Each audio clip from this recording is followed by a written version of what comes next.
কাদের বেশি হওয়ার সম্ভাবনা এই ইউরিন ইনফেকশন? শতকরা 50% মহিলা তাদের জীবনে কোনো না কোনো সময়ে ইউরিন ইনফেকশনে ভুগেই থাকেন।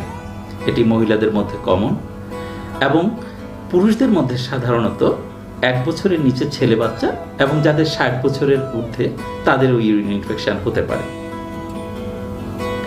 এখন মহিলাদের ইউরিন ইনফেকশন কমন কিছু কারণে, সেগুলো হচ্ছে যে তাদের যে মূত্রনালী তার দৈর্ঘ্য সাধারণত পুরুষের তুলনায় কম, এবং তাদের মূত্রনালীর যে পজিশন সেটা হচ্ছে পায়ুপথের খুব কাছাকাছি, ফলে তাদের ইউরিন ইনফেকশন বা এই ইউরিনের সংক্রমণটি খুব দ্রুত হয়ে যায়।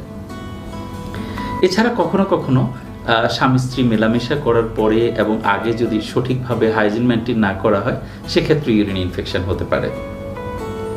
আবার অনেক